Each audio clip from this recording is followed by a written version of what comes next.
Well, hello everybody. Welcome to another edition of Fantasy Football Fever. It is Tuesday night, November 4th, 2025. Welcome to November, everyone. Oh yeah. The we- the weather is getting cooler, but the action is getting hotter, and we're just pretty much about halfway through the halfway mark of the NFL season. And of course, getting closer and closer to the fantasy playoffs. So things are kind of getting exciting there. Playoffs? Don't talk about it. Playoffs? You kidding me? Playoffs? Yeah, that's right. Yeah, it is true. We're getting there already. So great to have you all here, however, wherever, and whenever you're watching. Thanks for making this part of your week. I, of course, am Tim McClellan. This man over here is our faithful and trustworthy commissioner of our Fantasy Football Fever Fantasy League, Mr. John Natali. How you doing? Yeah, doing very well. Yeah. November football is here. The best month of the year for football. Yeah. Little by little, the playoff pictures then come into play. Before we know it, we'll have our Thanksgiving Day games. So yeah, this is my favorite month of the year for the NFL season. Oh yeah, my favorite too. Now, we should let you all know that our good friend John Flynn, the host of the Hooked on Sports podcast, he has a little something that has to do with work and with election day for different states across the country. So Mhm. he's tied up with that tonight. But I did get a word from him that he will be appearing tomorrow night on the Pain and Game Pick'em show with Alex, Lucas, and yours truly. So at least we'll get to see Flynn tomorrow night. So, with that being said, we might as well go ahead and get straight into the recap of week 9 in our fantasy league. And for the umpteenth week in a row, we might as well start off with my contest. Ooh, Yeah. ouch.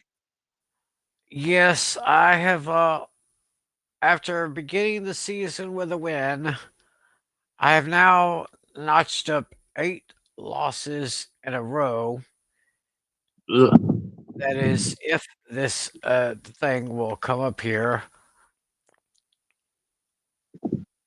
Come on, Bertha, you're running a little bit slow on me. Hopefully we'll get those scores up here. Yeah, but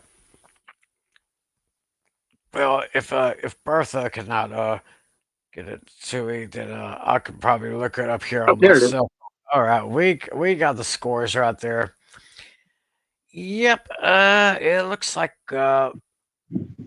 Alex took care of me by a score of 165.72 to 126.1. I thought Dak Prescott, I thought CD Lamb would have a good night last night against the Arizona Cardinals. Dak got me 15-4 and CD got me 15-5, which is a little bit below their projections. Although I did get 21.7 from Sam Laporta, I got 18.6 from Rasheed Rice. Zay Flowers got me 11.4. Aaron Jones got me 11.8. I had to put in Bam Knight for 6.7 because he didn't play much, but of course, with the Cowboys defense the way it is, they can't stop the run. So I thought I'd put him in. Over on Alex's side, he got 38.8 big points from Drake London. Look at this, Brock Bowers. I mean, I don't think I've seen a fantasy score that high in quite some Yeah, time. 40, yeah, yeah. He 43. started off the season very shaky, but yeah, but now that's his best game of the season by far. Yeah, hopefully Brock Bowers can continue that trend. Travis Etienne got Alex 16.5, got 12 from the Texans defense and special teams. Jordan Love underperformed, about half his projection here. Meanwhile, on our benches, Yeah, I think I should have picked Matthew Stafford going up against the Saints because the Oh, Saints are pretty much trash. yep. Left me 26.84, so I guess that was pretty much the difference in our matchup right there. And so with that, uh, Putnam goes to 4-5, while I drop to 1-8, and getting closer and closer to being the first person eliminated from playoff contention. Oh, So no, that's pretty much. Hey, let's talk about let's go to your matchup against Adam Oliver here. mhm. Adam's having kind of the same luck as I have. He's Yeah. at 2-7. He's at 2-7 now. You're at 4-5, and Mhm. you won the matchup 147.2 to 118.22. And looking at your starters here, yes, Marvin Harrison Jr. did have a good night last night. Got you 22.6. Uh, let's see, other scores 16-6 from Mark Andrews, 13-6 from Wandale Robinson, 19-9 from Mhm. Ashton Jeanty. Sam Donald looking pretty good again. Got you 27.2. Yep. And got 13 from the Rams defense special teams. And meanwhile, Adam did get some good points from Josh Allen at 28.82 from that big Sunday game against the Chiefs. Quentin Johnson, 15-3. Travis Kelsey, 12-6. 18 even from Cedric Gray. 10 from the Colts special teams. Meanwhile, let's see the bench players here. Didn't really leave much here. Khalil Shakir with only 11-3, and David Montgomery with 11. Adam had Aaron Rodgers on the bench with 12-12. He underperformed his projection right there. Rashid Shaheed, who now, as you can see, is with the Seattle Yep. Seahawks. He was one of the many players that got traded right before the deadline today. So Mhm. he got 12.8.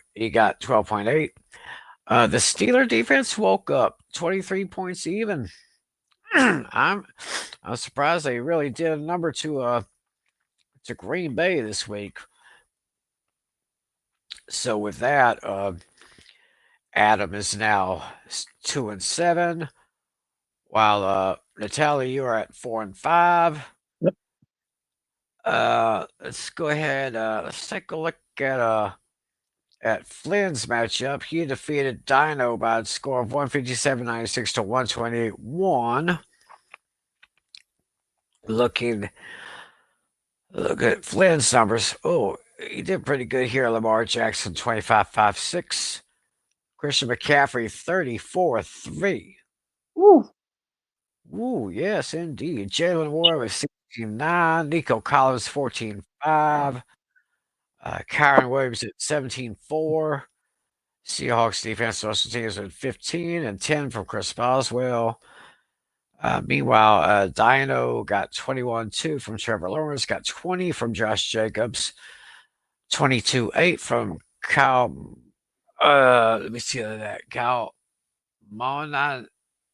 Monan. Yeah. I'm not sure how to pronounce that either.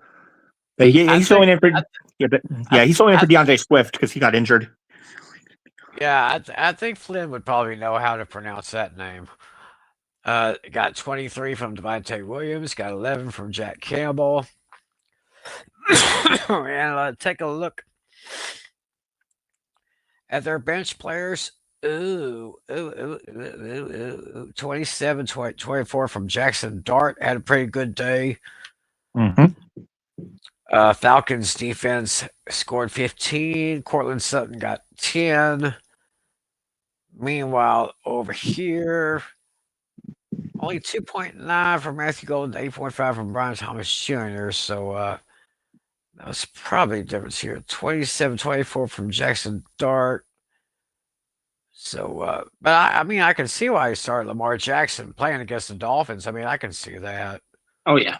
So, so with that, Flynn goes to 7-2, and Dino's to 7-2. In fact, if I'm not mistaken, we now have a three-way tie for first place overall.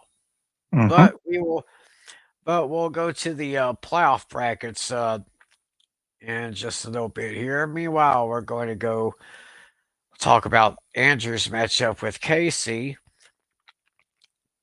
And pretty close matchup here. Andrew got this one 139.12 to 126.88. Looking at Casey's numbers, got 1508 from Daniel Jones, 20.2 from Chase Brown, 16.7 from Justin Jefferson, 22 from JSN.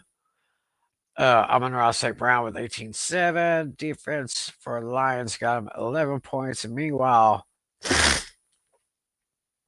Andrew got 18.52 from Bo Nix, 13.1 from Derrick Henry.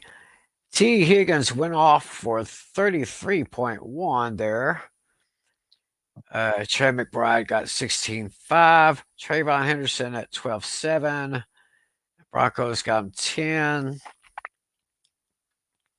But looking at the bench players here, Andrew left 38.7 on the table from Caleb Williams, 17 from the Ravens defense, and Aronde Gesson with 11.8. Meanwhile, Casey had 20.5 left on the bench from Michael Pittman Jr. and 10.5 from Patrick Mahomes. 10.5 from Mahomes. That's probably one of the lowest point totals I've seen. I mean, that game against the Bills, they really ran rough on over him. Probably it was the worst, statistically the worst game of Mahomes' career. Oh yeah, for sure.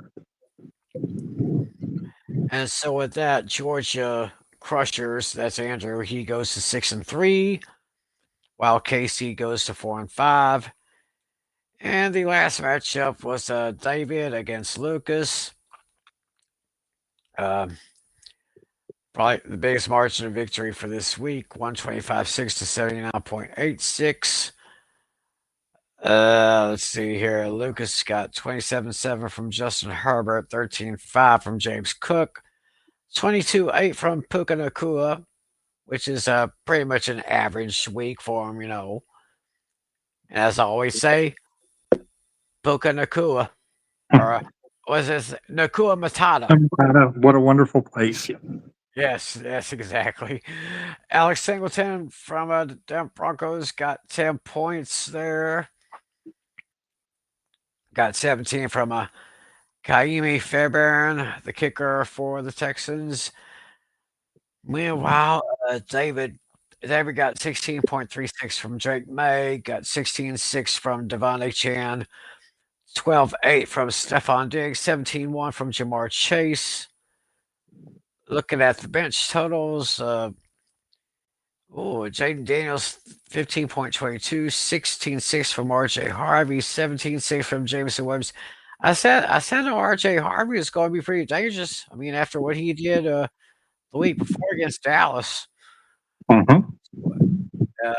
Over here, George Pickens got 13.9 on the bench, 22.1 from Dalton Kincaid. So that pretty much was the matchup there. So with that victory, Lucas goes to 7-2, while David's at 3-6.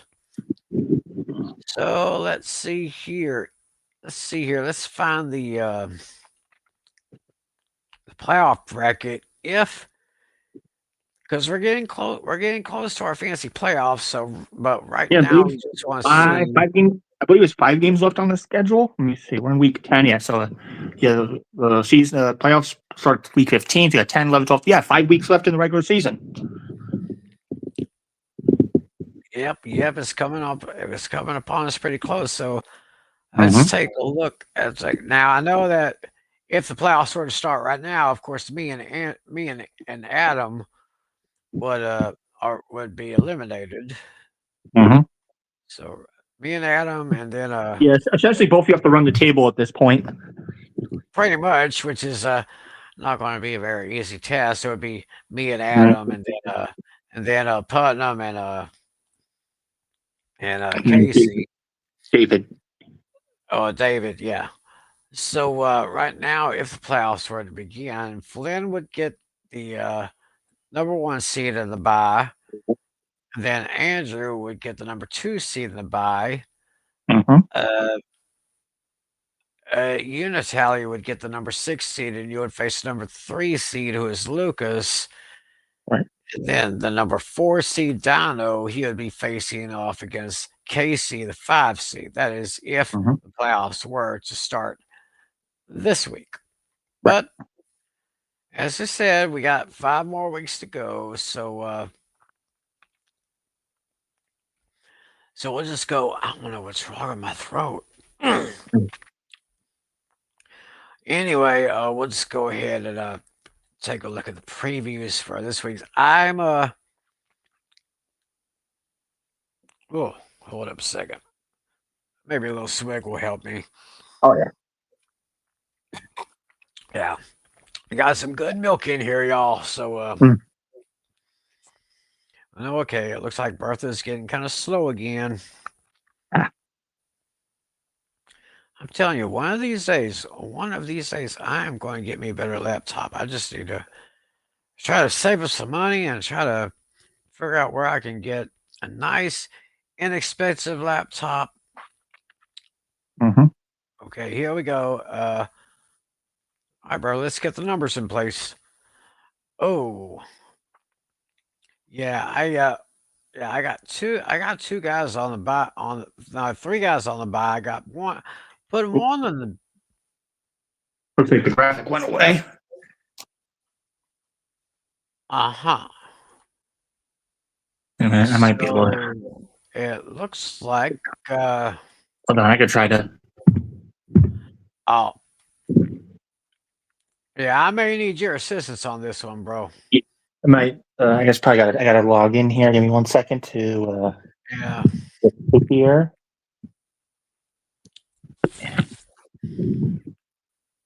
Yeah, of course. Probably the screen's probably going to look backwards because it's a mirror image. So I'm sure we could figure that out. Let's see.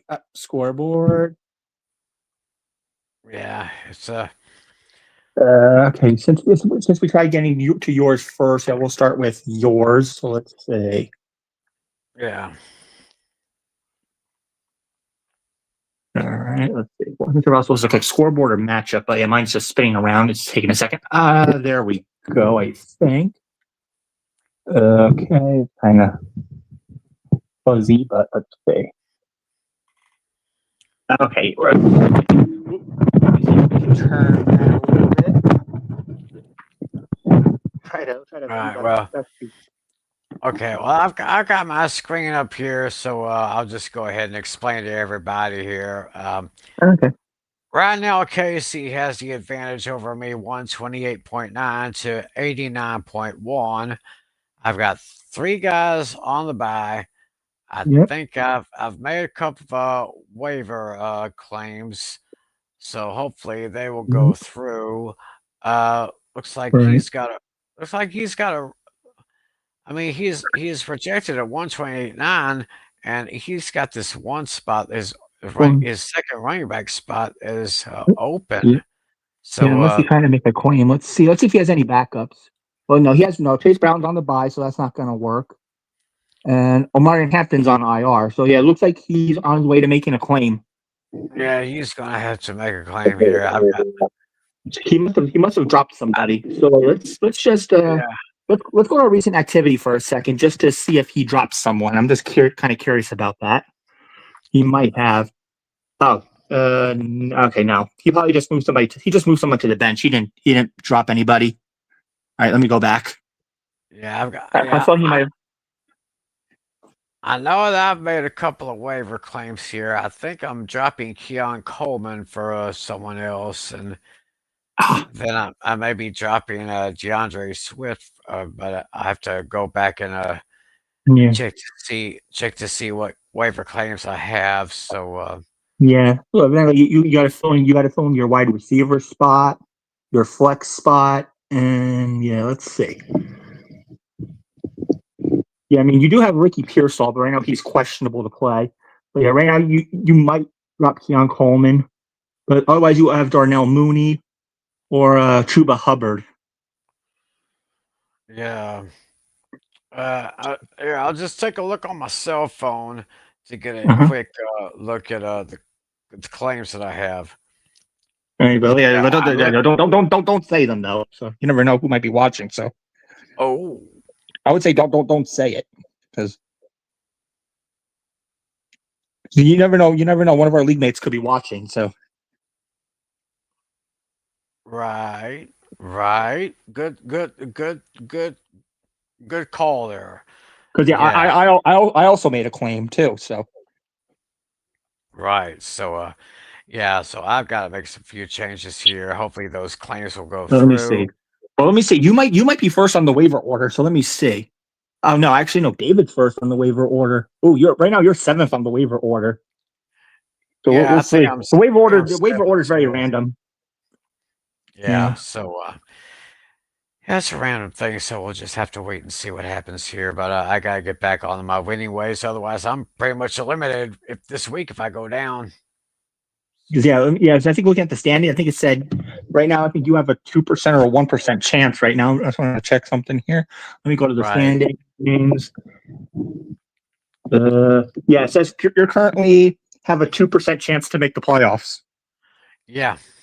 So yeah, you're still in it, but barely. Yeah, Adam has 4%, and then David's at 24. I'm at 45. Flynn, Flynn, Lucas, and Dino are all at 99. They're right down the line there. Yeah. Andrew's at 96. Casey 68, and Adam. Oh, sorry, Alex 63. All right, but now I guess we'll go back to the games. Anything further on yours, or we want to go to the next one? I'm looking at your matchup with Lucas. All right, let's go to the box score. Yeah, I might have some work to do because yeah, Casey is Lucas is projected to annihilate me on this one. Let me see. Mine's just loading up here. 146.0 to 124.8. Yep. Let's scroll down the line here. Yeah, Luke. I mean, we are projected as far as like the better matchups about evenly, but just point wise, Lucas has the edge. Like I'm projected to for the one of the wide receivers. I have the better tight end matchup. I have the better flex matchup, the defensive player matchup, and the kicker. Lucas has better sides on anything else. Yeah, he has Justin Herbert, and then Jameer Gibbs, James Cook, and Puka Nakua. But right now he is questionable. Puka is the highest projected point total for him, 23.1. And let's see. Yeah, my highest projected player right now is Sam Darnold, who's my backup quarterback. I had to make a claim last week because Baker Mayfield was on the Right. bye. So Uh-huh. yeah. So right now Sam Darnold is my highest guy at 16.6. But I might swap to Baker Mayfield. I'm not sure yet. Their projections are very close. Yeah, they are pretty close here. And then And looking at the looking at your bench, he's only got Lucas only Mhm. has two guys on the bench that are on the bye. Meanwhile, you only have that Well, one, Xavier Worthy. So yep. All right. So yeah, there's mine. As far as yeah, like you said, right now, yeah, Lucas is favored to win by about 20 points. So let's see, we did yours already. So let's go. We'll go to Flynn's side here. This one is going to be a pretty big one here, I think. Oh yeah. Flynn is projected even higher yet, 151.2 to 118.5. Well, right now Andrew has 9 players on the bench, so he doesn't have a full roster yet. right. Let's take a look here at. My volume went down. Give me 1 second. A little hard to do with the stand and the laptop. It's kind of a little complicated Well, here. I'm going to see if I can try to share my screen again. All right, no worries. Let's see. Yeah, Andrew. Right now, he has his wide receiver blank. Either he's trying to make a claim or he dropped someone. Yeah. Can't. I don't see the bench on my side here for some reason. But let's see. Yeah, Flynn has almost every advantage down the line. He has the advantage on the quarterback, both running backs, both wide receivers. His flex player. Oh, you have it up. Okay. Okay, never mind. You got it up. So I have it back up for now, but just hold everything in case I crash again. Got it. So yeah, it looks like Andrew does have one wide receiver spot he needs to fill up. Let's see who he's got. Well, he's got Kendrick Bourne for the 49ers available. Mhm. T. Higgins, of course, is going on the bye week, so Right. Kendrick Bourne, or maybe he can go to the waiver wire, I guess. Yep. So that's how that matchup looks right now. Dino, he's going up against David, and right now Dino is projected at 126.6 to 115.2. And it looks like pretty much every check mark except 2 are on Dino's side, of course. He's got an empty tight end spot that he needs to fill up. Does he have it? Yeah, he had Tucker Craft initially, so he's gonna have to go hunting. Did, so yeah, because it looks like Tucker Craft's out for the season, or Yep, he got placed on IR. He's done for the year. oh. Then a Jamar Chase over here for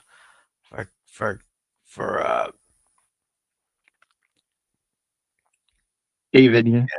Yeah, David. He's gonna have to get someone. He's got Jamar Chase. He's going on the bye week. He's got AJ Brown, who is questionable. George Pickens, of course, he's on the bye week. Yeah. So he may have to go fishing as well. Mm-hmm. And the next matchup for this week, got Alex going against Adam. And Alex has the advantage 124.1 to 109.0. They did meet back in week 1, and Adam won that previous matchup 141.06 to 135.82. So looking at their numbers here,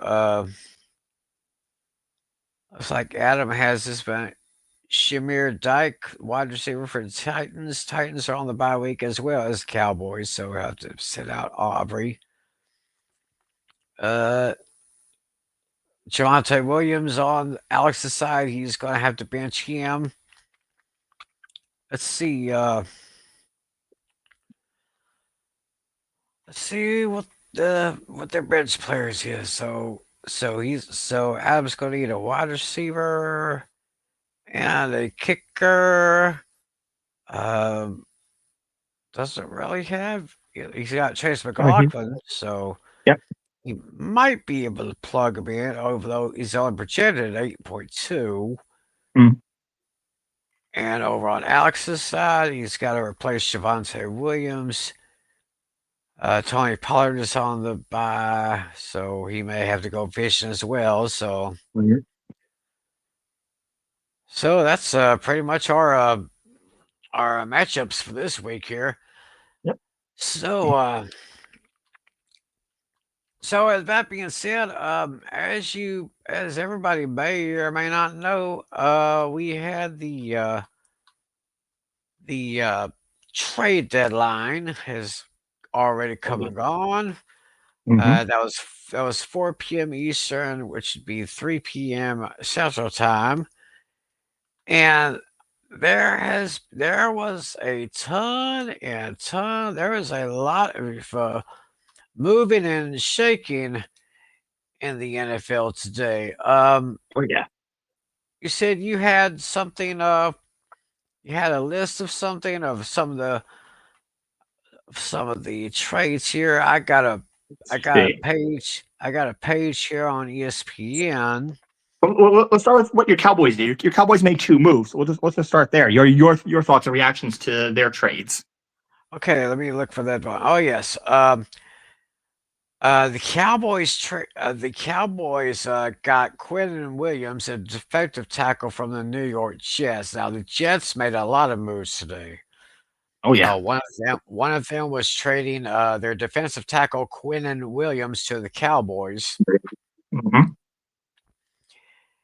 And in exchange, we traded away a 2026 second round pick and a 2027 first round pick, and we got rid of our defensive tackle, Mozzie Smith, Hmm. and I got 2 words for that. Yep. Good riddance. Ah. I mean, Mozzie Smith, he was like I want to say he was either the first or second draft pick that the Cowboys got a few years ago. Hmm. And we was hoping that he would be something. We was hoping he'd get into the system, but he just I guess he's another one of those great Cowboy draft busts. Hmm. So they decided to send him over. Now you're not going to believe this. ESPN actually graded this trade. They're giving the Jets an A, but they're giving the Cowboys an F. What? Wow. Well, we do need another person on that defensive line, and this guy right here, Ozzie Smith, seems like he's pretty good. Let's see if they got any numbers on this. How big this guy is? I mean, he's like I don't know, but yeah, winner right here. He says here he had at least 5.5 sacks every year from 2020 to 2024, which Hmm. is not bad at all. I mean, but I don't know. We'll just have to see what happens here. Let's where's the other one that I was looking at? Your other one was the Cowboys acquiring Logan Wilson from the Bengals. Yes, Logan Wilson. We got Logan Wilson from the Cincinnati Bengals. In exchange, we're giving them a 2026 seventh round draft pick. So they give the Bengals grade a B plus, while they give us a B minus. Yeah, I mean it's not a bad deal for the Cowboys as long as Logan Wilson could stay healthy. He's had his share of injuries the past couple seasons, and that Cowboys defense needs help. So if Logan Wilson could stay healthy, why not? It's a win for the Cowboys there. Yeah, I'm kind of disappointed because they didn't get a corner or a safety. I mean, if they could Ah, have gotten true. They do need if that. they That's right. if they could have gotten a corner or a safety, I probably would be that because you talk about the linebackers, but I'm telling you, for the last 20 years, the Right. one the one place where the Cowboys have the most injuries is on the defensive secondary. Ah, true. True. So so that's so this one kind of gives me a little cause to There pause right there we there. go. Yeah, Jerry Jones doing ridiculous things again, addressing the wrong positions. Well, he's not only addressing the wrong positions again, but he's dancing with the devil, if you know what I mean. Yeah, You know. there you go. Yeah, gotta play that. Ever Yep. dance with the devil in the Yeah. pale moonlight? What? Because I've danced with the devil, the financial devil, and lived to tell about it. Yeah. And as I always say, that's just Jerry being Jerry. Yep. So let's take a look at some other trades here. Yeah, the Jets probably had that big one trading Sauce Gardner. They're one of their first round draft pick from a couple years back. Oh yes, That was yes. that Let was me the see. huge one. Let me find that one among. Oh yes, the Jets trading their corner Sauce Gardner The to Colts, the yeah, Indianapolis Colts. for 2 first rounders. And Adonis Mitchell. And Adonai Mitchell at wide receiver. So, and with that, the Colts get a grade of a D, while the Jets get the grade of an A. Oh, I guess the Jets are in sell mode. They're rebuilding for the future. Yeah, they're Yeah, looking to probably be contenders in the next year or two. yeah, they are definitely doing that here. So, it'll be interesting to see what a Sauce Gardner can do with that with that Colts team here. Yeah. Another one here. The New Orleans Saints. As I mentioned earlier, while going through our recaps and our previews, Rashid Shaheed from the Saints. He now goes to the Seahawks, Mhm. and in return, the Saints get a 4th-round pick and a 5th-round pick for the 2026 draft. Yeah. So, Yeah. and Yeah. the I like the Seahawks, deal for both sides. Oh, yeah. Sorry. Go ahead. yeah, so the Seahawks get a grade of an A, while the Saints get a grade of a B plus. Yep. So, Yeah. Yeah. Yeah. Good deal for both sides. Yeah. Yeah. The Saints can rebuild for the future. And yeah, with Cooper Cup's injury history, we don't know what can happen with him. If Cup can't stay healthy, you have Shaheed as your number 2 receiver. yeah, and of course you also have JSN. Yep. He's So, their clear number 1. yeah, he's the clear number one, no doubt. So, that could Yep. be a big plus to the Seahawk offense right there. Uh-huh. Oh, oh yes. The Raiders trade their wide receiver Jacoby Myers to the Kobe. Jaguars. Mm. And in return, the Raiders will get a 4th and 6th pick for next year. Ah. Jaguars grade this as a C, while the Raiders grade is an A plus. Mm. So Raiders are kind of rebuilding here, and Jacksonville looking for a little bit extra help here. So, Right. since of course the Jaguars hope that Brian Thomas and Travis Hunter would be pretty good, but of course Travis Hunter now on the IR, is he, or is out for the Yeah. Yeah. season? Hunter, He's yeah, he's on. I know he's on IR. I'm just not sure how long he's out for. Well, it's right, at minimum 4 weeks. So. yeah. So getting Jacoby Myers is definitely a huge plus for the Jaguars, in my opinion. And they're Oh, yep. let's see. Oh yeah, another trade involving the Cowboys. My Cowboys got linebacker Logan Wilson of the Bengals, Yeah. and That's the right. Yeah. Bengals, I think we just talked about that one. yeah, and Cowboys, the Bengals will get a 2026 7th-round pick. Right. So, Yeah. so at least got another linebacker, but still, it's okay. But like I said, it could have done better with a secondary player. Oh, yeah, for sure. Yeah, other than that was pretty much the major ones. There's only a couple like little small minor ones here and there, like the Saints trading Trevor Penning to the Chargers for a 2027 6th overall pick. That's just a minor one, like nothing flashy, nothing too big there. But we have to mention Hmm. the genius general manager. Hmm. It would be Howie Roseman for the Philadelphia Eagles. Right. The Eagles got Jair Alexander, That's cornerback right. of the Ravens. Mm-hmm. They get Jair Alexander and a 2027 7th-round pick. And in return, the Ravens get a 2026 6th-round pick from the Eagles. Mm-hmm. Once Howie Roseman is at it again. Yeah. And it seems to me the way those chickens have been playing, it looks like the streak might be broken after all. Ooh. Yeah. This will be the first time in over 20 years that there's a repeat winner in the NFC East. Yeah. Because Cowboys defense is trash. Right. The Commanders are struggling. Yeah. And your Giants are Pretty much.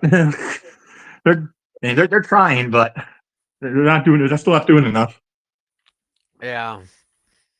Yeah, at least they're trying. Jackson Dart, I thought Jackson Dart would have a great time since he was the starting quarterback, but so the Eagles also got corner Michael Carter II from the Jets and a 2027 7th-round pick. And so the Eagles the Eagles let the Jets have wide receiver John Mitchie and a 27 6th-round pick. So Mm. B's for both teams for those grades there. Right. Uh, let's see here. Let's see here. No, that's not a big game. Roger McCreary. No, that's not a great. That's not a big name here. So that was pretty much pretty much the major names as far as trade is concerned. Right. Okay. I guess Now, that does now, it. now, wait a minute. This happened about a week or so ago. Hmm. Yeah, this is when the Bengals got Joe Flacco and a 26 6th-round pick from the Browns in exchange for a 2026 5th-round pick. So Mhm. that was last week. Ah. So so the Tank Bixby going to the Eagles from Jacksonville. That was last week as well. So Right. once again, I'd have to say Philadelphia and the New York Jets We're the did big pretty winners of good. this draft. Yeah. Well, right. Oh, Yeah, sorry, not draft, the deadline. Yeah. pretty good winners at the deadline here. Oh yeah. So it's going to be interesting to see what happens now as the NFL goes into like the second part of the season after this week, of course. So Oh yeah. Yeah. I guess that's it. That's it for like trades, right? I believe so. Yeah. And as I know, we have some injury news here Yeah, from go ahead. yesterday. Chargers offensive tackle Joe Alt to undergo season-ending ankle surgery. So a huge blow to the Chargers offensive line there. Mm, they could be. They might be falling out of contention right now because the way things are looking. Mm-hmm. It looks like Denver may have the upper hand in the AFC West. Oh yeah, they're on track to winning that one. Yeah. Yeah, I mean, the Chiefs are all over the place. I mean, the Raiders are right now, they're definitely in the last place team the way it's looking. But yeah, it could very well be the Broncos winning this one. Yeah, it just might be. Yeah. Let's see if there's anything else. Yeah, it looks like the Cardinals are going to stick with Jacoby Brissett for now as their starter, while Kyler Murray focuses on healing up. Hey, how do backup quarterbacks get to be starters for the next Yeah. week? Mm-hmm. How? Because the Cowboys allow them. Yeah. Yeah, I think this is now Jacoby Myers' fifth straight start. I mean, Jacoby Brissett, Yeah, sorry. Yeah, Jacoby Brissett, fifth straight start now for them. 5th straight start for the Cardinals, and Mm-hmm. yeah, my Cowboys defense made him look very, very good. Yeah. Yeah. I'm just going through the next few days, see if there's anything noteworthy here. I can't think of anything else off the top of my head. Let me say. We said this earlier. Yeah, Tucker Kraft to miss the remainder of the season with a torn ACL. Right. Let's see. We talked about. I think we talked about this one, right? The Dolphins trading linebacker Jalen Phillips for the. Oh, sorry, we did that already. That's right, we just did that. Let's see. Jaden Daniels might miss several weeks. I just forgot about that. Yeah.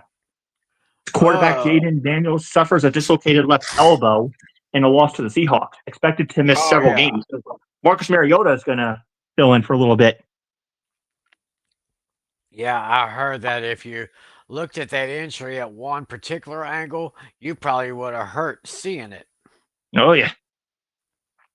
So, So yeah, with him out, it's possible that they could lose more games, and maybe the Cowboys and the Giants could move up a little bit in the standings. We'll see. maybe. Oh, there was one name that might have been on the trading block, Mm-hmm. but he's staying put. AJ Brown. Ah, true. That's right. Yeah, AJ Brown's going to stay put in Philadelphia, and I don't know why they'd want to. Well, I mean, he's not. Seems like he's not really getting involved as much as he usually is. Mhm. But I digress. So, I don't really see. Here's one more. History was made 2 days ago, but Cam Little is now the NFL record holder, 68 yarder in a win over the Raiders. So Cam Little. Justin Tucker's record is gone. Yeah, Cam Little, 68 yards, and he's Yeah, with the Jaguars. yeah. I mean, he actually did hit us. He did a 70 once in a preseason game, but that doesn't count though. Right.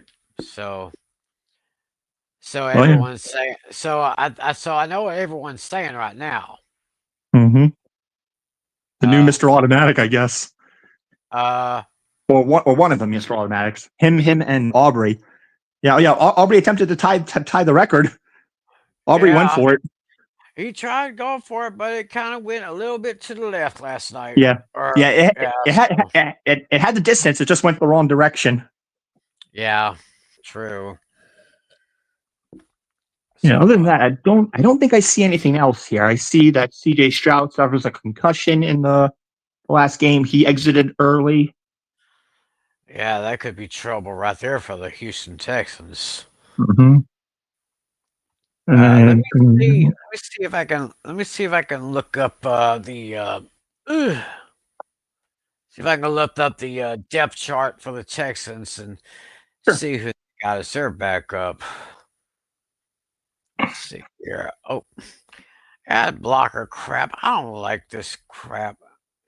Uh, Like, I mean, it's very, very, very annoying because I don't like ads coming up, but then got these ad blockers here. So let's see here. Houston Texans. So since CJ Stroud looks like he missed some time. Davis Mills. hmm. Hmm. Davis Mills is the backup to CJ Stroud. So Ah, so don't know how long he is gonna be out because they got Ed Ingram right guard and their right tackle Tyus Howard. They're injured as well. So got three kind of good blows to that Texans offense. So I guess we'll just have to see what happens there. So right. is there anything else that we're overlooking? I don't think so, unless there's something that you could think of. Oh no, no, no. I can't really think of anything else right now. Hmm.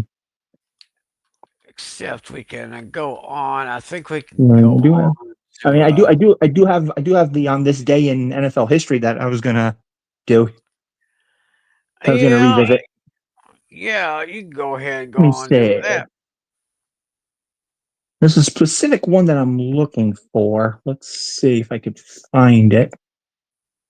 Uh, let's see. I have to go back here. Let's see. Let's see here. All right, here's a couple things here. Uh, on this day in, let's see, November 4th, 1973, it says the Chicago Bears held the Green Bay Packers to negative 12 passing yards, which set an NFL record. Wow.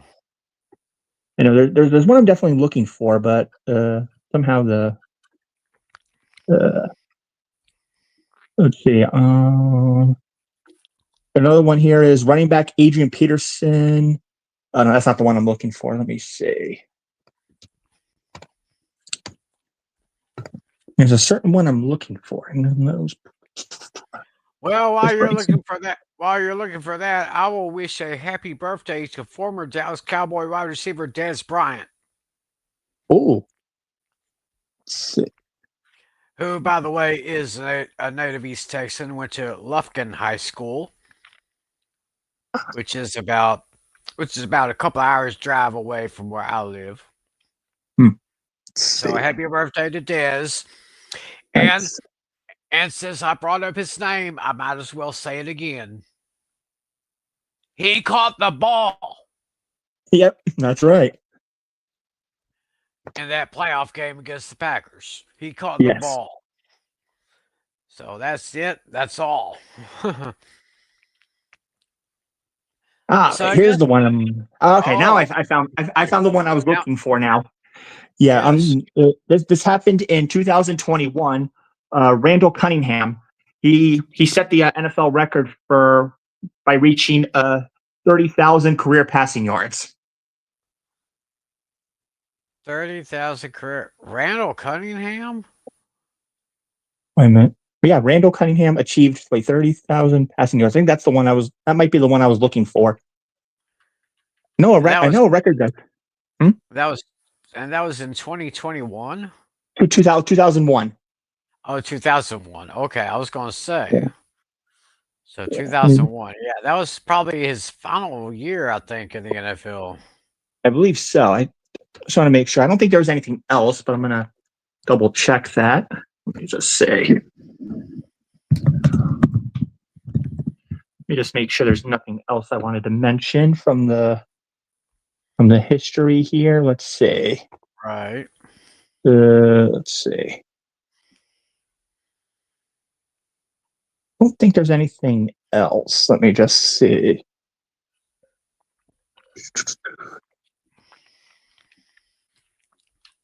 Well, Last one here I see is Andrew Luck broke the NFL's single game rookie passing record by throwing for 433 yards in Indianapolis Colts' 23-20 win over the Miami Dolphins.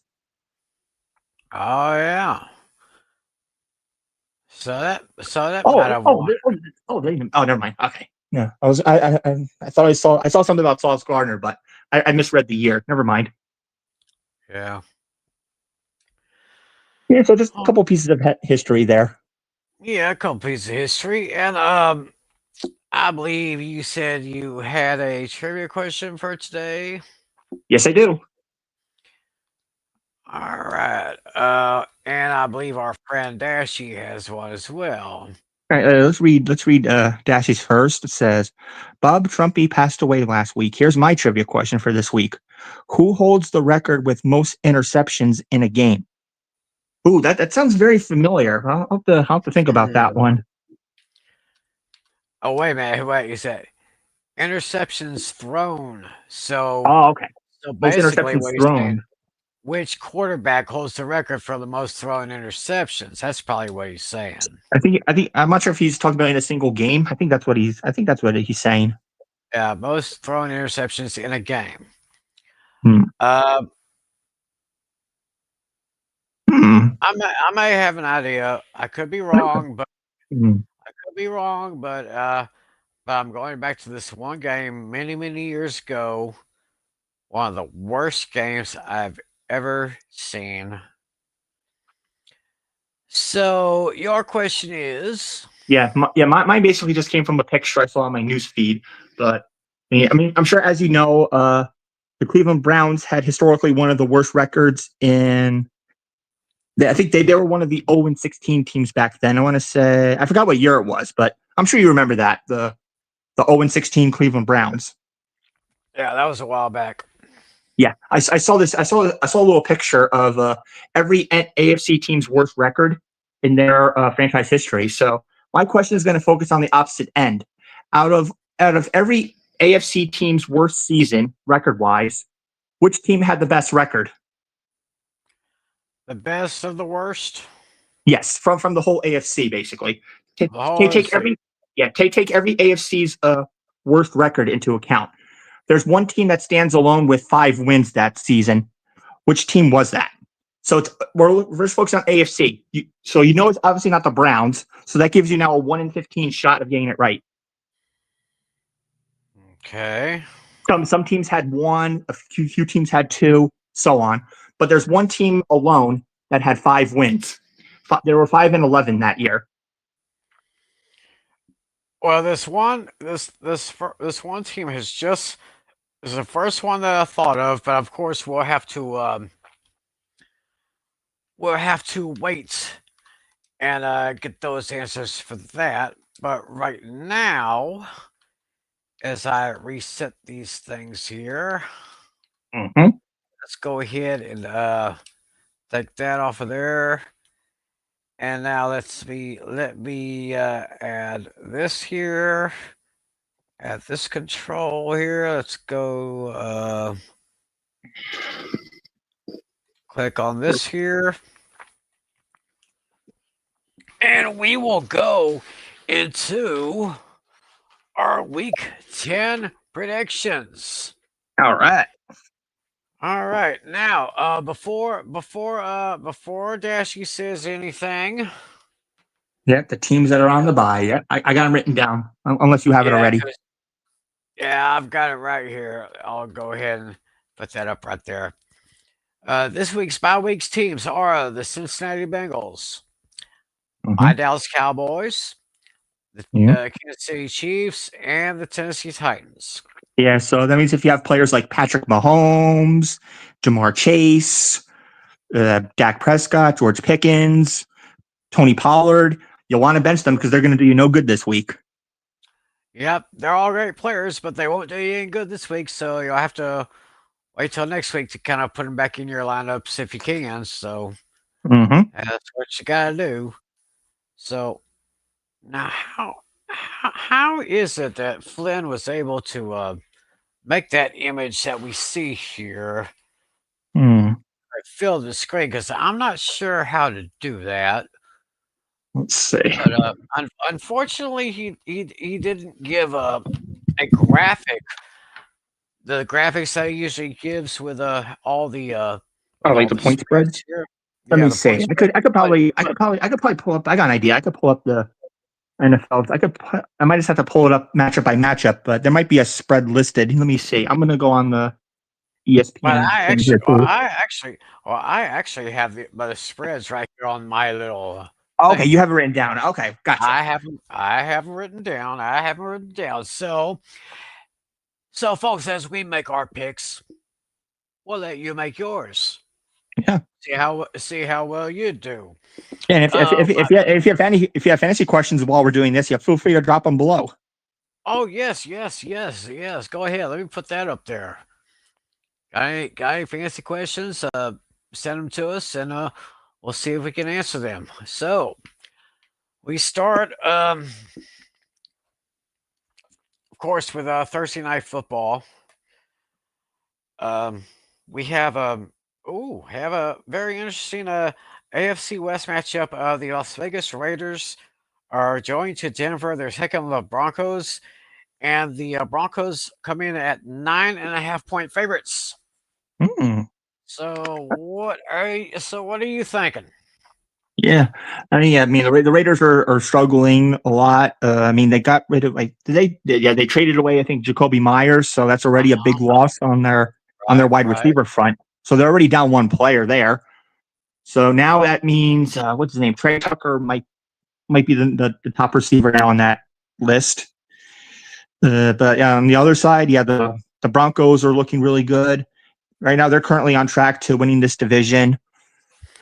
Yeah, before the Myers trade, I would have had the Raiders covering the spread, but now I have Denver winning outright. I'm going to take them to win this one, 28-13. That sounds like a very, very interesting score right there. Let's see here. I'm just taking a look at some of the teams I've already locked this week, or in the past for the past 9 weeks here. Take a look here, and yeah, Denver's looking really good. That RJ Harvey, I said you gotta watch him. He scored 3 touchdowns against my Cowboys a couple of weeks ago. So it looks like Bo Nix is heading in the right direction. Meanwhile, uh, but this will be interesting because I got one of the best tight ends. Brock Bowers. He looks like he came out of his shell for this season. So hopefully Brock Bowers can have another great year. But that Denver defense, one of the best in the league, so it's going to be very tough for that. Let's see here. I can actually see this thing going. I'm going to go with Denver 27-21. Okay, you have I'm covering. I'm thinking about the Raiders covering the spread here. Hmm. So yeah, I'll take the Broncos with the win. I'll take the Raiders with the points. 27-21 the final score here. Denver with the victory. Hmm. Dang it. I just thought of something. Huh. Oh, wait a minute. We don't have to worry about that because Flynn will give his picks tomorrow when he appears on the Pen and Game Pick'em show. So Oh, okay, I was cool. going to say Flynn didn't give us his picks, but he'll give us his picks tomorrow night. So, Okay. and of course, while we're at it, let me go ahead and put it up on the screen there. Yeah, that's right. The Pain and Game Pick'em Show, Wednesdays at 10 p.m., 9 p.m. Central, only on the A Pizzle YouTube channel. Subscribe. Yeah, subscribe, follow the channel. He's got some good stuff here. So, and I don't know if he's going to do another live play-by-play reaction video this week. But we'll find out what happens. Let's go ahead and move on to the Sunday matchups. Ooh, okay, another international game here. I haven't had one in a couple of weeks. This one's in Berlin, Germany. And we have the Atlanta Falcons and the Indianapolis Colts. And the Colts come into this game as 6.5-point favorites. And that sounds about right. I think they were asking last week, was it a bad game or a bad sign? I think it was just a bad game. Oh, yeah. I think the Oh, yeah. Colts just didn't quite click, but they're still a solid team. Oh, yeah, for sure. Daniel Jones is still good. Jonathan Taylor's still having an amazing season. The defense is still there. Atlanta is still kind of struggling, even though they have that great young quarterback, Bijan Robinson from Texas, yep. Texas. So, and Kyle Pitts has kind of been a slight disappointment so far as far as tight end is concerned. Michael Penix Jr. Seems to be a little bit confused, either confused or I don't know, but I'm gonna have to go with Indianapolis on this one, and I think Indianapolis could win and cover here. So I'm gonna take the Colts over the Falcons by a score of 30-20. Yeah, I'm pretty much on the same wavelength here. Yeah. My scoring prediction is actually very similar to yours. I have 1 point higher on each side. I have 31-21. Ooh, interesting. 31-21. Close there. Mm-hmm. Alrighty then. Well, we are going to now go to we're now going to go to Chicago, where the Bears are going to be at home against the New York Giants, and the Bears are coming into this one as 3.5-point favorites. I think Caleb Williams. Hell, Caleb Williams is doing a great job. He beat my Cowboys a few weeks ago, and the Giants. I don't know what to think about the Giants. I mean, they have a nice young team, but something's just not clicking. Yeah. I mean, I know Jackson Dart's trying to have a good year. What's that guy? What's that guy's name? The big draft pick. Scatterboo? No, yeah, Scatterboo. He is gone for the year, right? Yep. Yeah, another great young rookie prospect. That's just well, I'm saying, oh, Abdul Carter. That's the Ah, name that's the name I was thinking of. So somehow that defense is a little bit shaky. mm-hmm. Uh, I am going to I'm going to take. I hate to do this to you, buddy, but I gotta. I think Bears at home. They're they're doing all right. So I'm gonna say, give me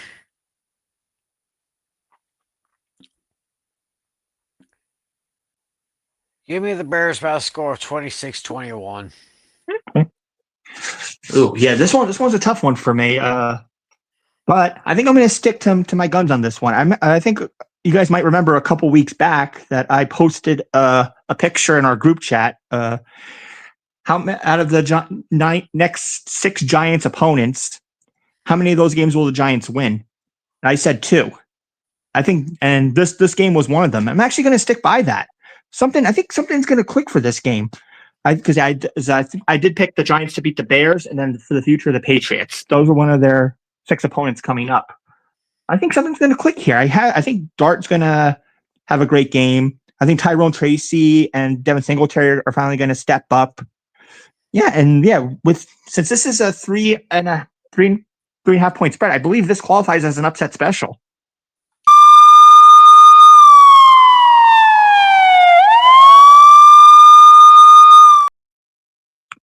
Yeah, for some reason, yeah, I'm feeling the vibes here. I'm pulling for my Giants here. I think this is their last chance to get something right here, and I think they're going to. I think Jackson Dart's going to throw for a couple touchdowns. It's gonna be very close, but I'm taking the Giants to put out at the very end. I'm going to go 24-22. Making a daring move. That very, very, very, very interesting right there. Mm-hmm.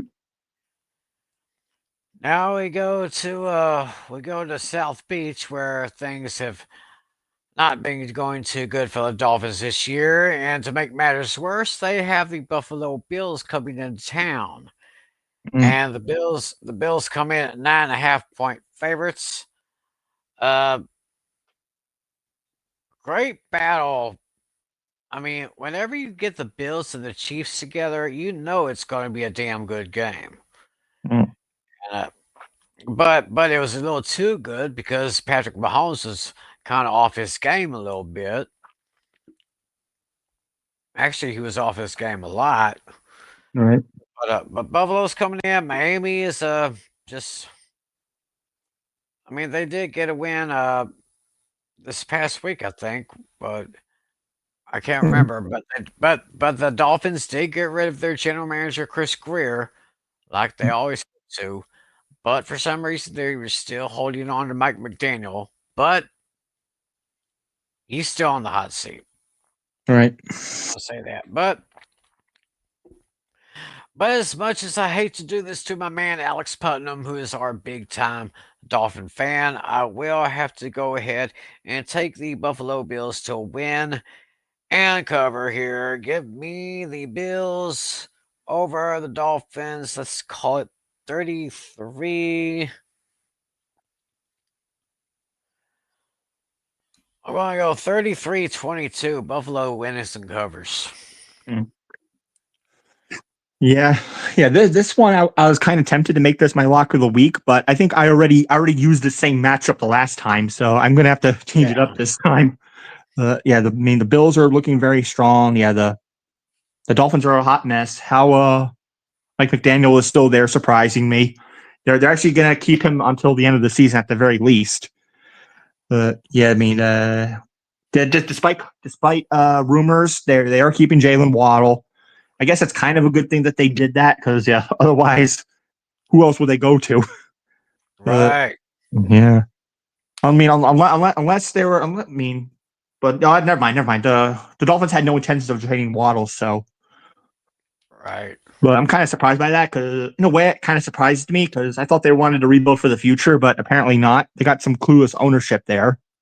Exactly. So, yeah. As much as I want to make this my lock of the week, I don't want to repeat matchups. So I'm going to take the Bills to win this one. I'll go. Wait, what'd you say the point spread on here was? Buffalo 9.5. Okay. Yeah, I'm gonna take the Bills to cover the spread on this one. I'll go 32 to 20. All right. So sounds just about- barely. So 12 points. Yeah, that's all right.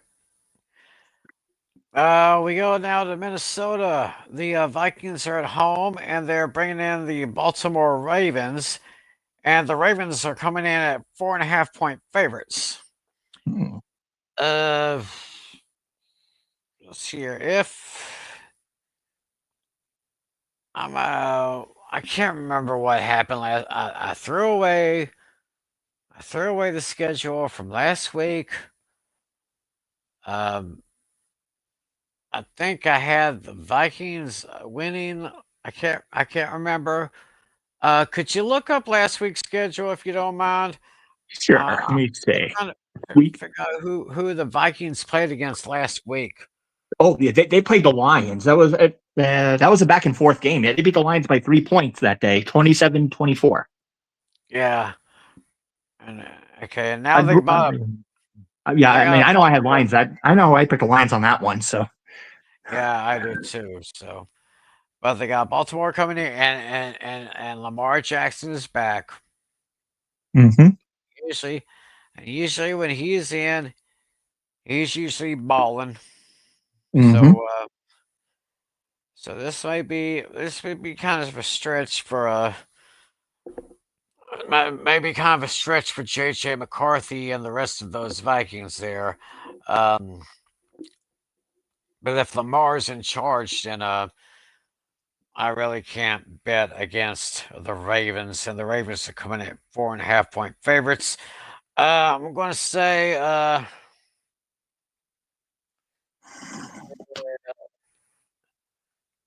say the Ravens will win and cover this one. Give me the Ravens by a score of 33-27. Okay. Yeah, I think this one. I'm feeling the point spread on this one. Yeah. Lamar Jackson is just coming back, so he's taking some time to get into the thick of things. Yeah, Mark. Despite Mark Andrews having 2 touchdowns, he didn't really do much of anything. Both of his receptions were on touchdowns, so he only had 3 targets that game. So it's going to take some time for Lamar Jackson to get get connected with Mark Andrews again. And let's see. JJ McCarthy did pretty decent in his first couple games back. So with the Vikings being at home, I think they're going to make this interesting. I'm going to take the Ravens to win this game, but I'm going to take the Vikings with the points. I'll go 27-24. Okay, you're taking Baltimore at 27-24. Ooh. Yeah. Ravens are going to win, but the Vikings are going to cover. Ravens win, Vikings cover. Yes. All right. Before you move on, we do have a question here. I guess this is my Alex. team for week 10. What do you think? Drake May, James Cook. yep. Kwan Jenkins, that rookie from the Browns, right? JSN, Jackson Smith, JSN, Big Buka, McBride, Rome, Bench, JCM, Hendy,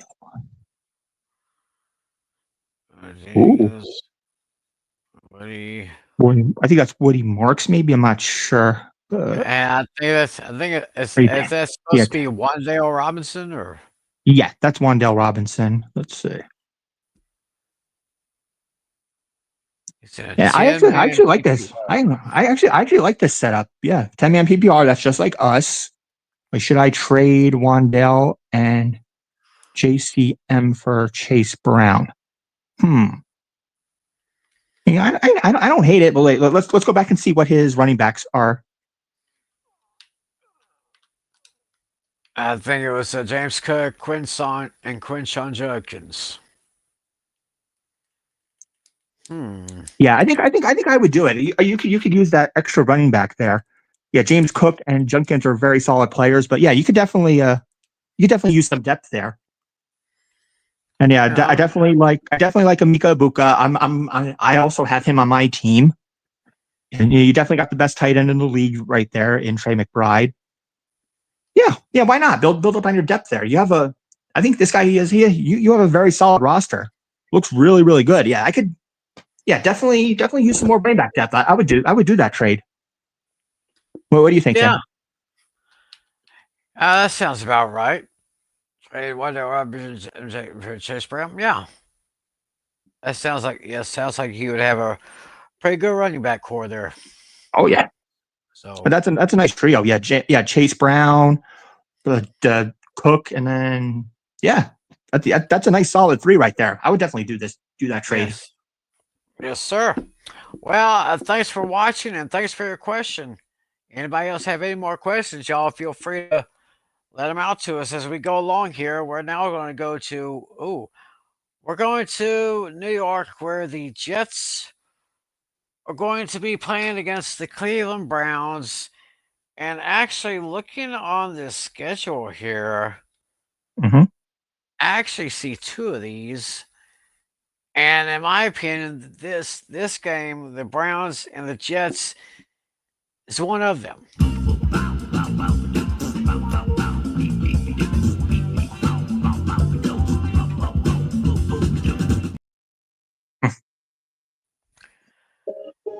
Well, I guess we're pretty much scraping the bottom of the barrel as far as the AFC is concerned. So, Oh yeah. and Cleveland is coming in at 2.5 point favorites in this one. Oh yeah, this is essentially a pick 'em here. Yeah, what are you thinking, Natalie?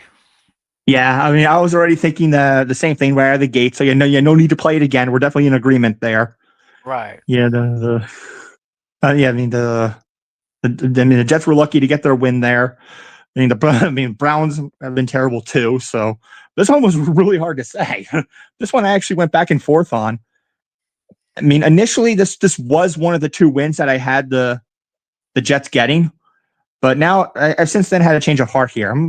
I don't feel good about it, but I'm just going to take the Browns to win this one. This one's like one of those true coin flip ones. I was going to take the Browns to win this one in a very modest 16-13. Yeah, that's was kind of what I was thinking here. So the Jets go ahead and get rid of Sauce Gardner. They just unloaded a lot of players that are getting a lot of draft picks. Mm-hmm. So I see Cleveland. I'm kind of on the same page you are here. I don't really see this being like a huge, like a big scoring game. Right. Let me. In fact, I think it's probably going to be the low scoring game of the week. I'm taking the Browns to go into New York and win by a score of 17-13. Okay. So that's what I'm saying there. Let's go to New England, where the Patriots are going to be. Well, actually, we're not going to New England. New England will be actually going to Tampa Bay to face the Bucks, and the Bucks are 2.5 point favorites. Mm-hmm. This is going to be. This game is not flashy, but Right. there might be something. I mean, you got a good young quarterback with Baker Mayfield, and then you got this good second year guy, Drake May. I mean, Right. I've said all so far for the last few weeks, I like what Drake May is doing, helping that offense there. But Tampa Bay, my concern for Tampa Bay is Chris Godwin. Oh yeah, for sure. I mean, that guy gets hurt a lot. In fact, I think he's still on the injured list. And I don't know if he'll be able to play this week. But of course, Tampa Bay, they still have their great young running back Emeka Igbokba. Igboka. I'm still trying to pronounce his name correctly. Yeah, I'm going to take Tampa Bay on this one. I'm going to take Tampa Bay to win and cover. I'm just going to call it. Let's see here.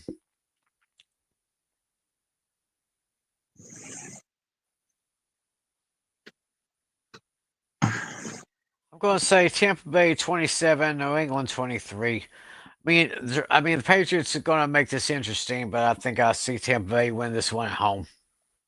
Yeah. Yeah, I think this one's going to be my point spread game of the week here. This one was kind of one of my true toss ups here. For me, I was like, this one was kind of like when in doubt, go with the home team. I mean, Right. the Bucks have been a little shaky lately, but they're still hanging around.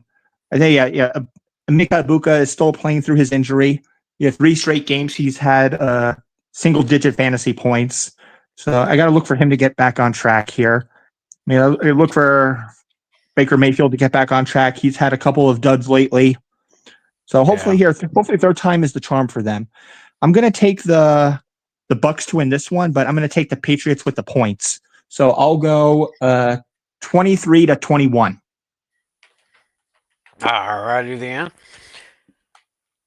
Now we're going to go to Carolina. We're going to go have a battle in the NFC South where the New Orleans Saints are going to Carolina to take on the Panthers. Panthers are coming in this one 5.5-point favorites. Mm. Carolina's doing okay.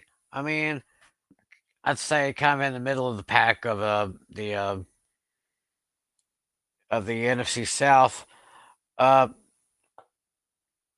I'm surprised that the Saints fans are not wearing bags over their heads like they did back in the 70s and 80s when they were pretty much the laughing stock of the league, because Oh yeah. they just don't have an identity, even though they still have Alvin Kamara, who can still run a good game. They're Mhm. just I think there's just nothing but trash right now. And Carolina's not much better, but I think Carolina's got a little bit more substance here than the New Orleans Saints. So I am going to give Carolina the victory here. I say, let's see here, 28. I'm going to give 28-16. I'm going to give the win to Carolina over the Saints 28-16. And you know what? I'm not just going to take the Panthers. Ooh. Interesting. Yeah, I'm going to lock them. Yeah. Yeah. Let's see. Yeah, this one, the Saints are garbage. Yeah. It's it's embarrassing that their only win was against my own team, against the Right. Giants. Yeah. And obviously, Kamara's coming off the worst game of his career. Yeah, you know how Kamara finished fantasy wise last week? 0.1 fantasy points. 0.1. So he got a tenth of a fantasy point. That is 1/10 more than Bluto did in Animal House. Yes. Yeah. If you remember the reference. I think so. 0.0. Yep. Then now the Saints getting rid of Rashid Shaheed is just going to make things worse. Right. I mean, Kamara will probably look better, but now ever since the Panthers made Rico Dowdle their number one running back ahead of Chuba Hubbard, they've been a completely different team. And oddly enough, I'm on the same wavelength as you. I also have the Panthers as my lock of the week. All right.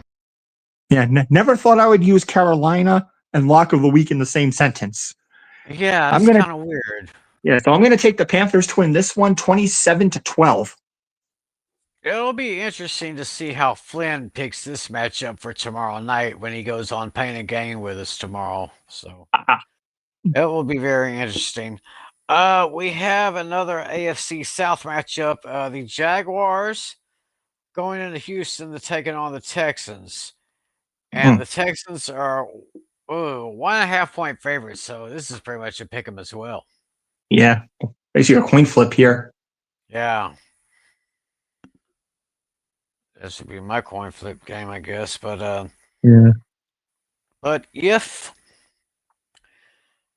old buddy of mine says if you can't really pick a winner, go with a home team. So but but CJ Stroud is hurt, Right. so that's going to bring a little bit more problem to that offense. Trevor Lawrence is not playing good, but he's not playing bad. Right. I mean, he's kind of in the middle here. I am going to go ahead and take. I'm going to go ahead. I'm taking the Jaguars on the road. Give me the Jags over the Texans 24-21. Yeah, I'm pretty much with you on this one. Yeah, both teams are kind of struggling here. I kind of had to pick the team that was struggling less. In this case, it is the Jaguars. I'm gonna take them to win. I have a 3-point game here also, so I'll just go 25-22. Hmm. Kind of an interesting score right there. Okay, now we go to the late games. 4 o'clock. 4 o'clock Eastern matchups. Starting with interesting matchup here. The Arizona Cardinals at the Seattle Seahawks. And Seattle is at home at 6.5 point favorites. Uh, remember, it's going to be be an interesting matchup. Sam Darnold versus Jacoby Brissett, because Brissett is once again named the starter in Arizona. Mm, So what are you thinking? yeah. Yeah, this one I think could kind of go either way. Yeah, last week, yeah, Sam Darnold had a terrific start to the game. He threw his he got 16 consecutive completions to open up the game last week. I don't think he's going to do that again though, but he's gonna have a very solid game. Yeah, Jacoby Brissett's going to do very well. Him and Marvin Harrison found a connection. I think they might find that same connection again. The Cardinals are going to make it interesting, but I think they're going to come up a bit short here. I'm going to take Seattle to win, but I'm going to take the Cardinals with the points. So I'll go Seattle 30, Arizona 27. You know, I'm kind of thinking the exact same thing, a same wavelength you are. Nice. Yes, that's what I was thinking because Arizona looked pretty darn good against my Cowboys last night, and Seattle looked pretty darn good last Sunday. So, yeah, just pick the home team. I'm gonna do the same thing. 30-27. I'm going to Oh, take the Seahawks. I'll take the Seahawks to win. I'll take the Cardinals to cover. This could be one of the most interesting games of the schedule this week. oh yeah. We have an NFC West matchup. The LA Rams are heading to 49ers, San Francisco Niners, and Rams coming in this one at 3.5 point favorites. Ooh, I don't know. I don't know how they do it, but the San Francisco, they still manage to win games, despite the fact that almost pretty much every member of their starting roster is pretty much injured or hurt or whatever or banged up. But Mm-hmm. somehow, John Lynch, the great John Lynch, is able to get some of these young players, get them inserted in there, and they do just about as good as the people they're replacing. Mm-hmm. Uh, but they're going up against a pretty good Rams team with Matthew Stafford, and of course, one of my favorite wide receivers. And I always like to say this very happy phrase. I think you know what phrase it is. Wait, are you talking about the Rams guy? Yeah. Oh, Hakuda Matata. What a wonderful phrase. Yeah. Something, Nakua something, something. Matata. Yeah. Yeah. If I'm sure y'all know the reference. Uh, I actually think that the Rams will go in and take down San Francisco in this one. Mm. And let's see. Let's see. It's I'll call it 20. 6-21. And if I'm not mistaken, that will make that my upset special of the week.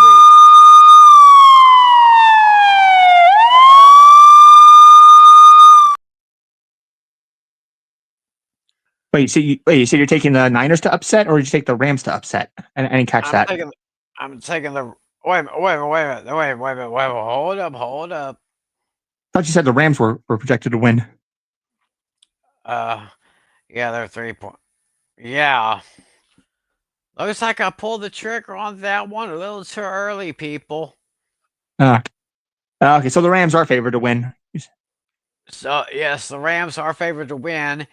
And I know that if Flynn was here right now, I would get this. I award you no points, and may God have mercy on your soul.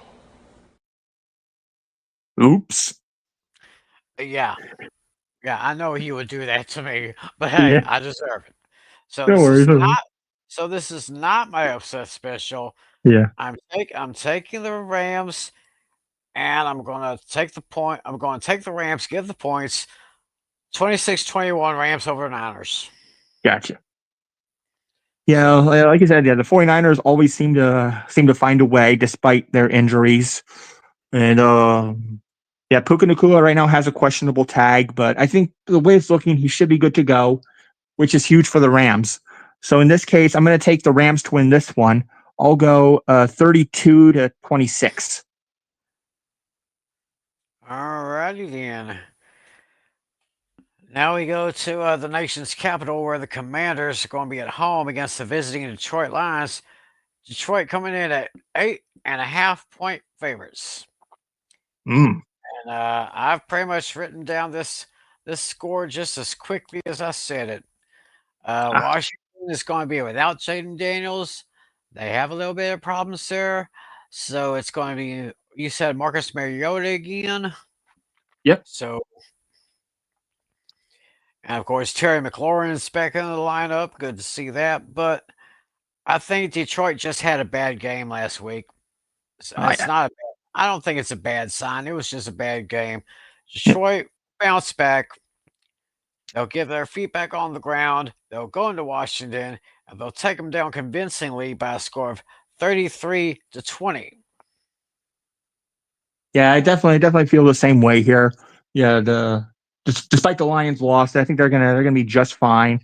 I still think they're gonna win that division, but it probably won't be easy. But I think they'll still do it. Yeah, even if the Jaden Daniels was playing, I don't think this would change my prediction that much. If Daniels were playing, I would say maybe they would cover the spread, but since he's out, I'm going to take the Lions to win this one and cover the spread. I'll go 32-20. Okay, almost the same as mine. Okay.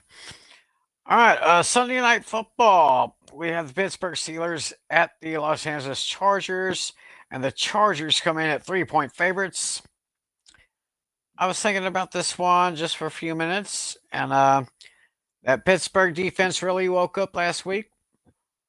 Hopefully they are inspired this week, because I believe the Chargers have a little bit of injury problems, maybe on the offensive side. That might be a little bit of a problem there. Seems like the third string running back for the Chargers is a little bit unsure of himself, or he's not quite comfortable yet. So I guess I can make up for this. This is my upset special of the week.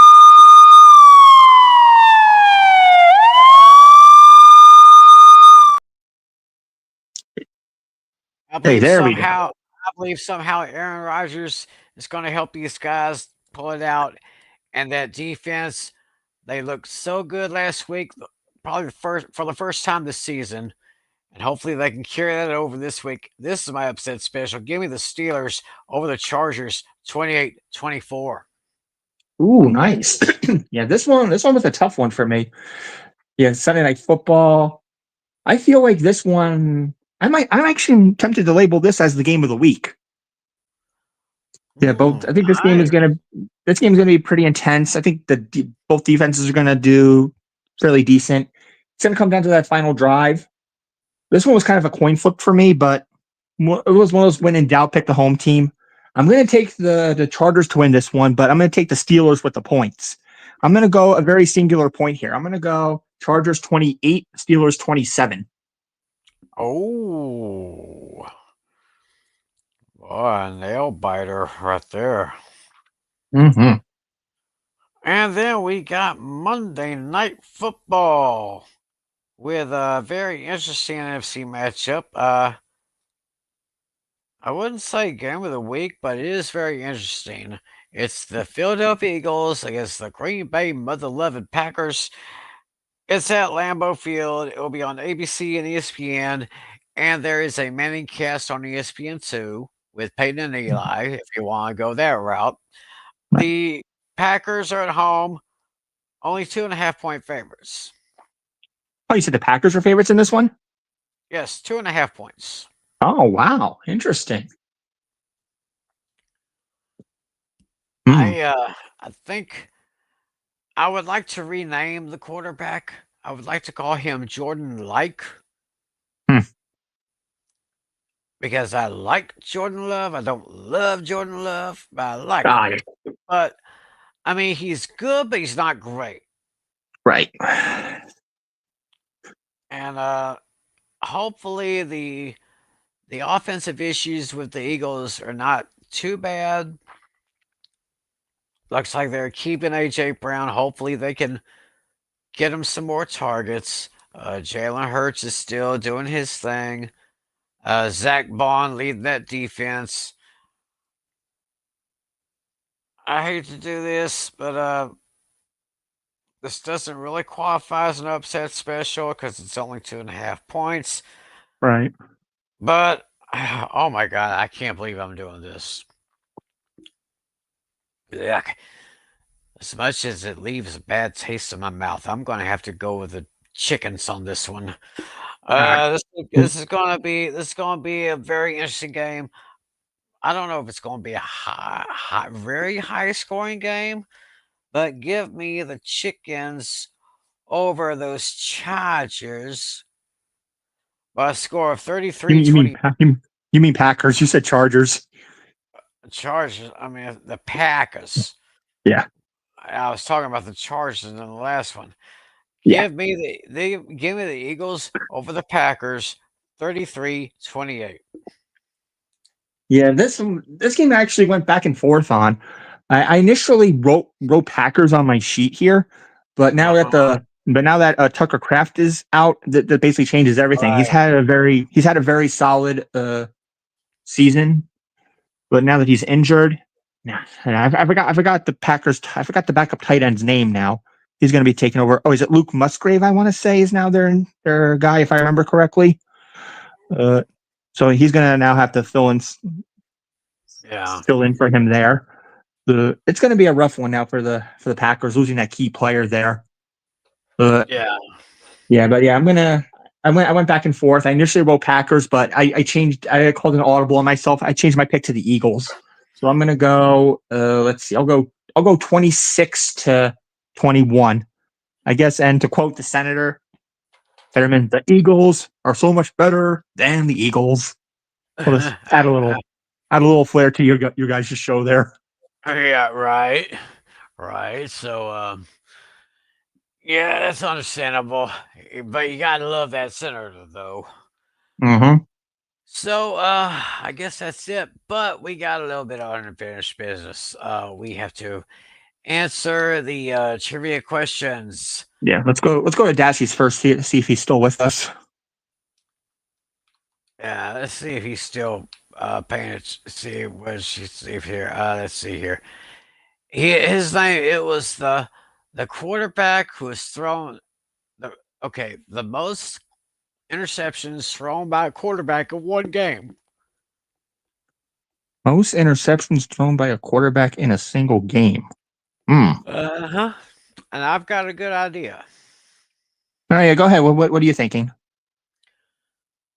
I'm going back to the year of 1989. which of course was the very first year of the ownership of Jerry Jones, Mm. and when Jimmy Johnson was the head coach. Yeah, I think it was against I think it was the first game.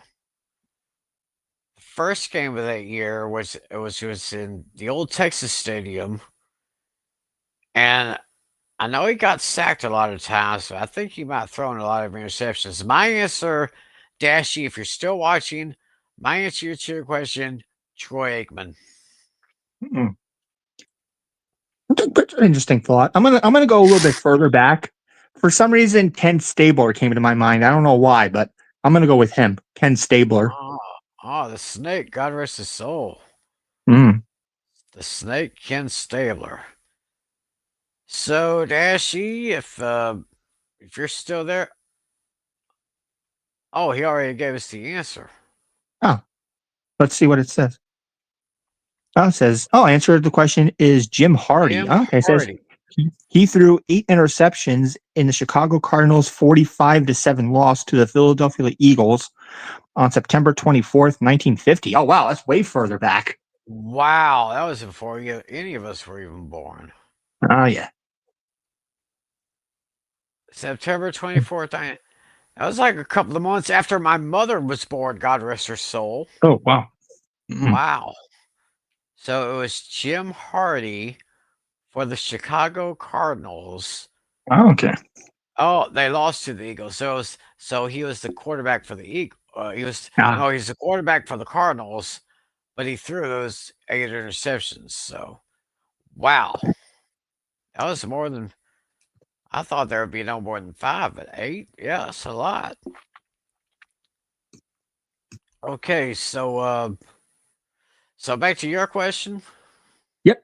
All right. So yeah, remember mine is focusing on records of the AFC. So yeah, as you know, the worst record ever in the AFC was the Cleveland Browns when they were 0-16 that one year. I forgot what year it was, but yeah. I'm sure you guys remember that, the 0-16 Cleveland Browns. So yeah, my question is going to kind of focus on this. If you take every team's worst record in the AFC into account, which team has the best record from there? So now you're looking at a 1-15 shot. So it's obviously not the Cleveland Browns because they were 0-16. So the team that had the best record out from every AFC team's worst season, basically. One team stands alone with 5 wins. Which team was that? Okay, I know. I'm thinking it was before the Tom Brady era. Okay. And I think it might have been either Drew Bledsoe or whoever was quarterbacking whoever's quarterbacking the team at the time. I have to say, I don't know what year it was, but first team that came to my mind was New Orleans Saints. And Dashy says the 2007 Ravens. Let's see. Well, Tim, you gave me an NFC team, so I'm going to let you get another guess. We're focused on AFC. Remember, this is AFC. You said Saints. That's an NFC team. I Wait a thought minute. it said Patriots. New England Patriots. Okay. I misheard you. I thought you said Saints. Never mind. I misunderstood you. My fault. Okay. So Okay, so Dashy you're gonna says the Ravens of 07. I'm saying the Patriots for whatever year. 2000. Let me just type. I'm gonna type in Dashy's guess right here to see something. Yeah. Oh, okay. This one's interesting. So upon further review, aha. Okay, Dashy gave me something interesting there. Let's see. And then let me do something here.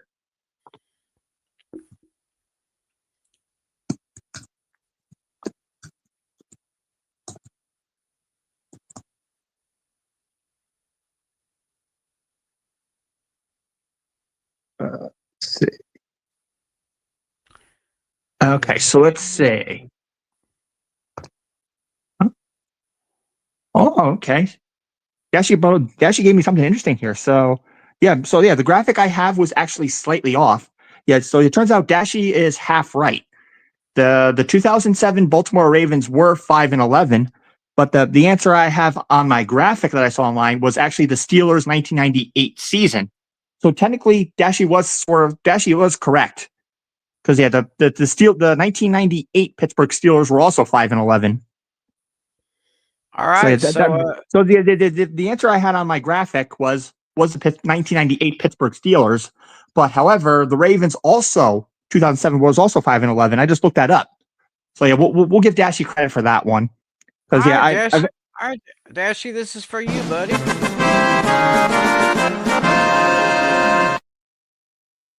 as far as your guess, Tim, you said the Patriots. They're yeah, you actually gave me you gave a 1-win team, unfortunately for the Patriots.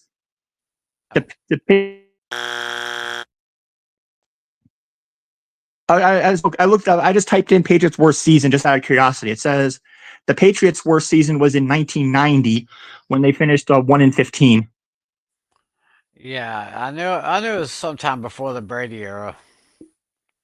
But actually, no, you came. Actually, no, never mind. On here, if you go by 2023, you actually came kind of close. If 2023, they were 4-13, so that was our second worst season. Close.